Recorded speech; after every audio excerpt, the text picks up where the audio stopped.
반갑습니다. 이 자리에 나오신 모든 분들을 환영하고 진심으로 축복합니다. 이 시간 하나님께서 우리에게 주시는 말씀은 요한일서 4장 13절에서 21절까지 말씀입니다.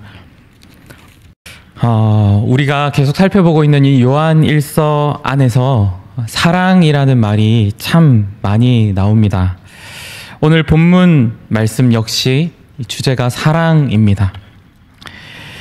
오늘 말씀에 들어가기에 앞서서 이 말씀을 준비하면서 매체를 통해서 우리 안에는 그렇게 알려지지는 않았지만 대중분들에게 많이 알려져 있는 법륜이라는 중이 질문을 받고 또 그에 대한 답변을 한 것을 보게 되었습니다. 사람이 한 말을 이 설교단에서 언급하는 것에 불편함이 있지만 오늘 말씀이 더욱 깊이 있게 적용될 수 있기 때문에 잠시 언급하고자 합니다. 어떤 한 사람이 질문을 합니다. 인간에게는 죽을 때까지 욕망과 욕심이 항상 붙어 다닌다고 하는데 그러면 이 욕망과 욕심이 없어지지 않는 상태에서 어떻게 하면 좋은 사랑을 할 수 있는지 궁금합니다.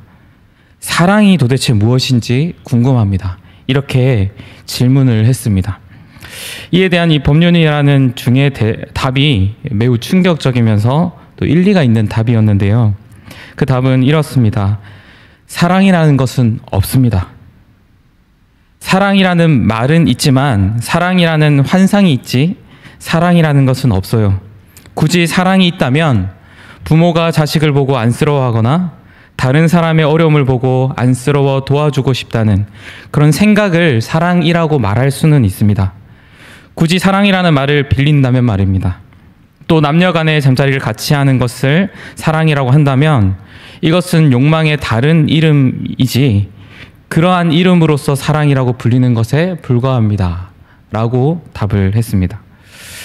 이 답변을 보고 어떤 생각을 하게 되셨습니까? 대범하면서도 참 대단히 일리가 있다고 생각합니다.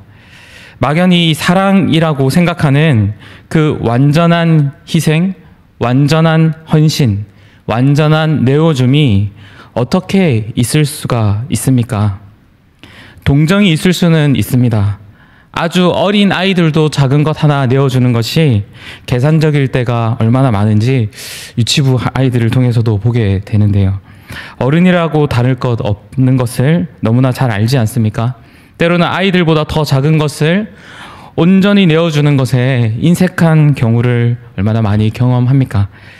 오늘 말씀을 통해서 다시 새길 수 있기를 바라는 것은 완전한 사랑 그 자체이신 하나님께서 우리에게 어떤 사랑을 보여주셨고 또 알게 해주셨고 믿게 하셨는지 나아가 우리 안에 그 사랑을 거하게 하셨는지를 확신할 수 있기를 바랍니다. 또한 이 완전한 사랑을 경험했고 완전한 사랑을 너무나 갈망하다가 실망하여서 회의적이게 된 모든 믿지 않는 사람들에게 완전한 사랑을 나타내 보여줄 수 있기를 결단하는 이 시간이 되기를 소망합니다. 이것을 위해 크게 두 가지를 나누어 하나님의 말씀을 살펴보기를 원합니다. 첫 번째로는 완전한 사랑의 경험을 기억해야 한다라는 것입니다. 오늘 말씀에서 요한 사도는 13절에서 16절 말씀에 이전에 앞서 언급했던 내용을 강조합니다. 삼위 하나님의 구속 사역입니다. 먼저 14절 말씀을 제가 읽겠습니다. 아버지가 아들을 세상의 구주로 보내신 것을 우리가 보았고 또 증언하노니 성부 하나님께서 창세 이전에 택하신 자들을 위해 약속하신 말씀대로 예수 그리스도를 이 땅에 보내셨습니다. 이것은 어떠한 신화가 아니라 분명한 사실입니다.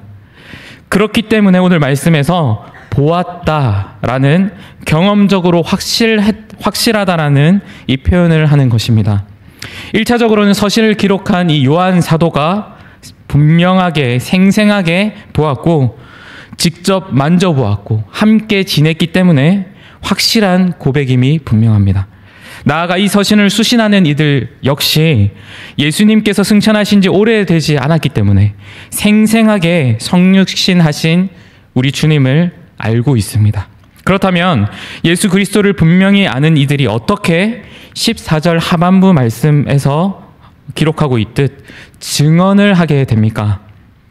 지금 옆에 계시는 분들께서 실제로 존재하고 계시다라는 것 만져보고 눈으로 보아서 알고 있습니다. 하지만 바깥에 나가서 출근하시는 분들에게 내 옆에 누구누구 성도님이 확실히 존재하는 분입니다.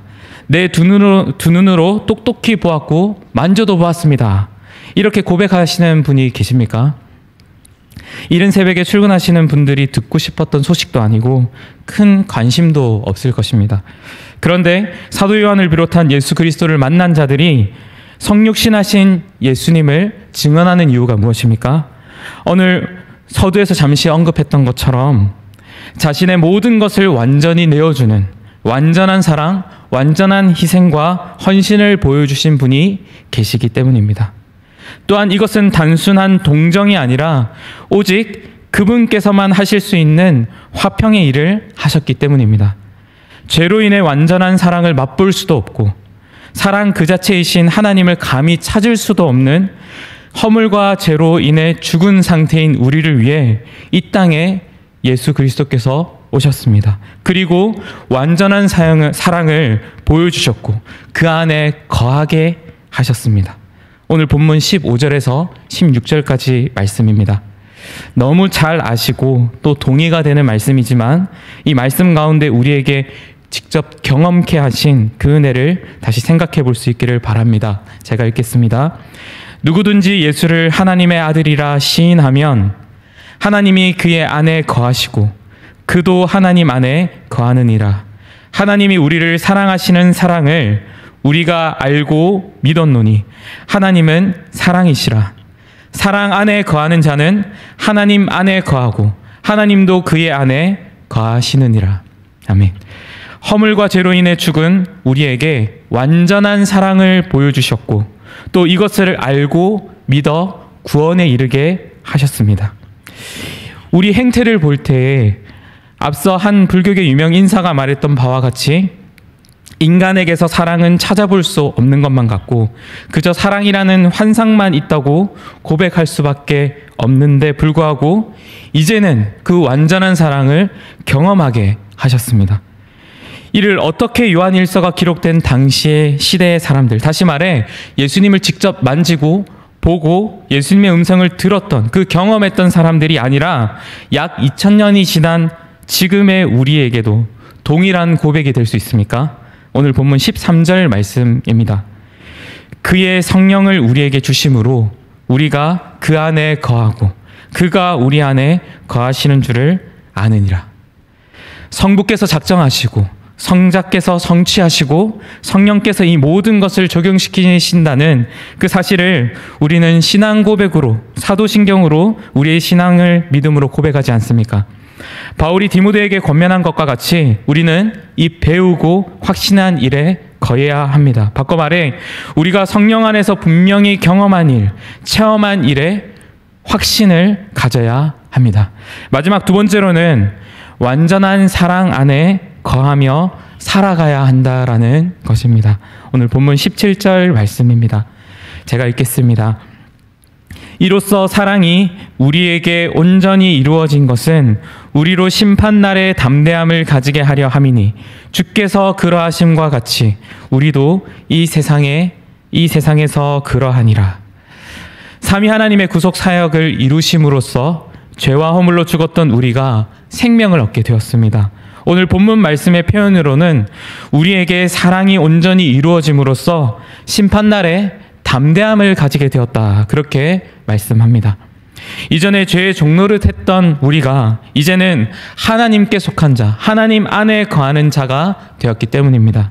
이로써 온전한 사랑 안에 거하는 사람은 우리 주님께서 이 세상에서 사시는 것처럼 사는 자가 되게 됩니다. 그것이 바로 사랑의 삶입니다. 오늘 말씀 19절에서 21절까지의 말씀은 다시 한번 형제에 대해, 이웃에 대해 사랑해야 함을 강조하고 있습니다. 우리가 사랑의 삶을 살아가야 할 분명한 이유가 있기 때문에 결국은 사랑의 삶을 살아가야 한다라는 것입니다. 이것은 사랑이라는 말을 빌린 동정이나 종교적인 위선을 말하는 것이 아닙니다. 완전한 사랑을 이미 보았고 경험한 우리는 우리 주님께서 하신 것을 따라 내어주는 것이 필요합니다. 물질뿐만이 아니라 감정의 내어줌도 포함됩니다. 이로써 형제에게, 이웃에게 완전한 사랑을 소개하는, 완전한 사랑을 보여주는 삶을 살아가야 합니다. 너무나 잘 많이 들었고 또 부담되고 어려운 말씀입니다. 구원 받았지만 여전히 죄된 본성과 싸우는 일, 그것만으로도 벅찬 우리에게 말입니다. 그러나 오늘 본문 18절 중반부까지의 말씀은 이렇게 말씀합니다. 사랑 안에 두려움이 없고 온전한 사랑이 두려움을 내쫓나니. 우리 안에 거하시는 사랑, 곧 하나님께서 두려움, 악함을 내쫓으실 수 있다고 말씀하십니다. 오늘도 걱정투성이인 우리는 우리 안에 거하시는 우리 주님께 의탁해야 합니다. 완전한 사랑 안에 거하기를 구해야 합니다. 그래야 하면 완전한 사랑을 갈급해하는 이들에게 이미 경험한 우리가 완전한 사랑이 무엇인지를 입술을 통해, 삶을 통해 나타내 보여줄 수 있기 때문입니다. 말씀을 생각하시면서 기도하셨으면 좋겠습니다. 완전한 사랑을 보여주신 그 경험을 기억할 수 있도록 해주십시오. 그리고 그 안에 거하는 오늘 하루를 살 수 있도록 해주십시오. 그 안에서만 거하는 한 주가 되게 해 주십시오. 그래서 이 세상에 완전한 사랑을 갈급해하는 자들, 사랑이란 없다, 그렇게 외치는 자의 목소리가 많은 이들의 귀에 들리는 이 시대 가운데 아닙니다. 완전한 사랑은 이미 우리에게 나타내 보여주셨습니다. 우리의 몸을 입고 오셨고 신이 그 모든 것을 내어주심으로써 성취하셨고 영원한 소망을 우리에게 주셨고 그런 삶을 살 수 있도록 해주셨습니다. 라고 우리의 삶을 통하여서, 입술을 통하여서 증거할 수 있도록 주님, 오늘 하루, 이번 한 주를 보살펴 주시고 그 사랑 안에 거하며 살아갈 수 있도록 해주십시오. 그렇게 기도하는 오늘 이 시간 되기를 소망합니다. 주님 가르쳐 주신 기도를 하시고 그리고 말씀을 생각하시면서 이어서 기도하며 자유롭게 기도하시고 돌아가도록 하겠습니다. 하늘에 계신 우리의 아버지여, 이름이 거룩히 여김을 받으시오며 나라가 임하시오며 뜻이 하늘에서 이루어진 것 같이 땅에서도 이루어지이다. 오늘 우리에게 일용할 양식을 주시옵고 우리가 우리에게 죄 지은 자를 사하여 준 것 같이 우리 죄를 사하여 주시옵고 우리를 시험에 들게 하지 마시옵고 다만 악에서 구하시옵소서. 나라와 권세와 영광이 아버지께 영원히 있사옵나이다. 아멘.